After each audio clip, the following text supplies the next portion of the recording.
Hi guys, welcome back to my channel. It's your girl It'sElise back again with another video. Today, this is actually going to be a tutorial on how you can make a Canva thumbnail that actually looks good. I actually have used Canva before for some of my thumbnails, Exhibit A and Exhibit B. I'm going to show you how I do my thumbnails in Canva. So without further ado, let's get into this video. I'm going to walk you guys through my example of a thumbnail for my recent video. What I'm going to do is I'm going to create, and the great thing about Canva is they already have the default for the thumbnail. So if you type in YouTube thumbnail, which is 1280 times 720 pixels, remember that, it's very important. And it comes up with a blank canvas. So then you can upload different photos that you want to use in your thumbnail. So I'm gonna upload photo library. Let's use this photo and maybe this photo. Just photos that you can use to have some starting base to it. So the photos that I'm using for this thumbnail is for my video that's titled, let's say, my first day of college vlog, since that's a very popular one right now. I want to use this photo, and another note I want to make is I've been using Lightroom to basically give my photos more light to it instead of it being very depth. So that's why I usually like buff up the exposure a little bit so there's more light in the photo. I want to have my face be the main focus of the photo. That's like my theme for my thumbnails, for my videos. So I'm gonna basically drag this out a little bit. Then I'm going to go back to my uploads. Let's bring in this photo and we're gonna minimize it, bring it over here. This is another thing with negative space, like what parts of the photo you find to be irrelevant to the actual thumbnail, and like what's the main focus of the photo you want to still keep in it. With this screenshot, this was me realizing that my teacher was calling me out, which is what happens in the video. So I want people to more focus on my face. And I feel like with my room on this side, I feel like it draws away from that. So kind of focusing in on the actual action of the photo I want people to draw into. So that's why I kind of crop it over. And then since this is about my first day of college vlog, having some type of picture that coordinates that. So with it being online school, having a picture of my computer on the home screen of Canvas, you know, is another thing. Colors in the photo. The biggest thing you want in your thumbnails is you want to have bright colors, because people don't want to click on something that's dull. Right now, these photos do look dull because, like, what are you gonna do? I'm gonna minimize this down. I want to keep the green that's over here on the side. My vines that I have my windows, they have like a nice pop of green. So I minimize it, bring it over a little bit, so then it's kind of like the main focus. So here you go. This is another thing that is very popular with thumbnails, is like squaring it off is what I call it. So like some people, for example, they want to have it with 4 squares. This is usually used for people that do vlogs. Some people want to have it just like trifold, like a brochure. So like having a picture here, having a picture in the middle, having a picture there. So there's different formats you can play around with to making your thumbnail. So now this is the thing I did for my car video that got really good views, mostly because people love car videos. The thing I usually do is I bring a square from the shapes option. Okay, so let's say I take this white square, for instance, and bring it out a little bit. I want it kind of overlay this side of the photo, since these are like the secondhand photos. Let me bring this down a little bit. So now, sometimes if I want to use you to go directly to a specific part of the thumbnail, I would kind of fade off part of the thumbnail that is kind of like repetitive of what the video is about. What I do is I make the transparency around 34-ish. And usually when I use Adobe Illustrator, I usually crop out parts of the photo that I want to go in front of this white overlay that I'm hovering right now. In this case, since we're using Canva, I'm just going to just keep those there. So now it's on to the most important part.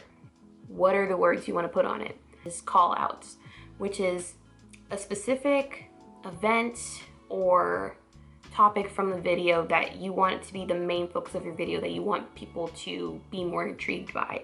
So for me, the funniest thing that happens in this video is my teacher calling me out in front of the whole class. Even though a little bit over dramatized, even though it didn't feel very dramatic in the moment, that's the point of it being called that.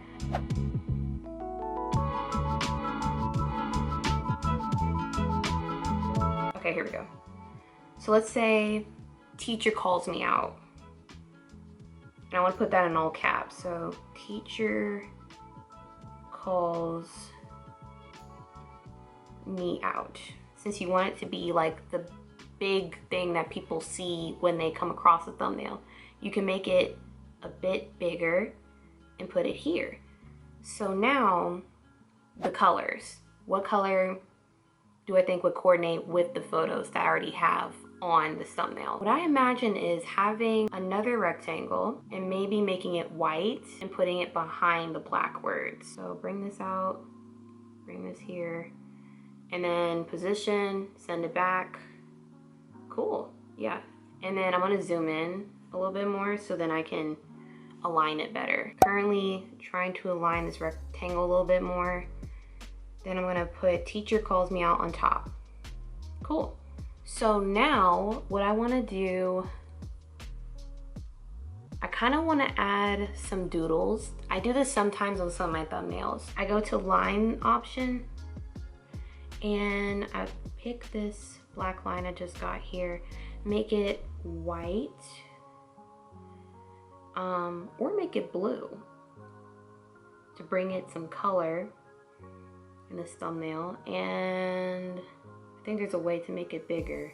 So yeah, here we go. And then let's make it small.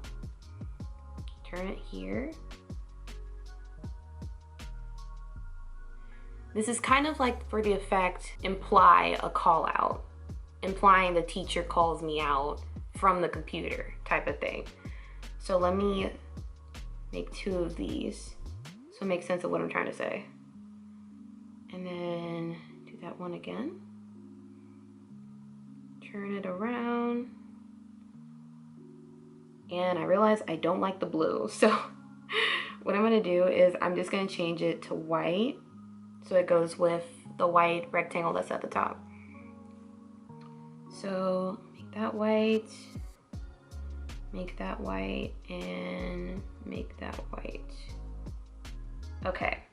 Now I kind of want it to have a shadow behind so it's easy to see, so it's not camouflaging with the photo. So I'm gonna make duplicates of each one and just make it black. And now I want to move these back. Move this one back. I align it first to how I want it to be positioned behind the white asterisk. So now I'll move it backward. Maybe move it a little bit over. Yep. Then this one, let's move it here. Not well aligned as I want it to be, but I think y'all get the gist of what I'm trying to do here. So yeah, this is what the thumbnail looks like. And I'm not done yet. I'm still gonna add some more text. I'm going to duplicate teacher calls me out. And then the real title of the video is college vlog, since we already got it to be wordy with teacher calls me out. So college vlog, we'll make this white. And here's the cool feature I like about Canva is you can make effects for the text. So if you want there to be more shadow or more like depth behind your text, you can use the option shadow, and you can choose the color. Instead of it being white, make it black. And let's say you want the offset to be more than 50. Let's say you want it to be a little bit more, so then it pops out more, so it's more 3D. So yeah. And then I think I might move this up a little bit, so I'm gonna do that. Because I'm very perfectionist when it comes to my thumbnails. Like, literally, my computer is so done with me. That's why I got this iPad. Honestly, there are extra stuff I would do to make this thumbnail a little bit more like my style, but that is for next week's video, which is about me using Adobe Illustrator, which I show how you can basically do what I do, which is kind of crop out a specific part of the photo. But yeah, this is what the thumbnail looks like. If I was just a starting out YouTuber and I was just using Canva, I would use this thumbnail. But yeah, but never be afraid to like play around with colors, especially like using yellow or red. That calls out people more. That's pretty much it for my tutorial on how you can make a thumbnail. I hope you guys found this helpful. I definitely feel like this would have been helpful when I was starting out YouTube, which was like 4 years ago. So I'll actually have my thumbnails that I primarily just used Canva for specifically on the screen here. And yeah, that's pretty much it for this video. If you ended up liking this video, make sure you give it a thumbs up, make sure you subscribe, make sure you turn your post notifications to next time I upload. And also feel free to let me know any other tutorials on specific software like Adobe software I'm familiar with. So having suggestions you want me to do tutorials on those, be happy to film those. And yeah, that's a wrap on It'sElise, and I'll see you on the next video. Bye.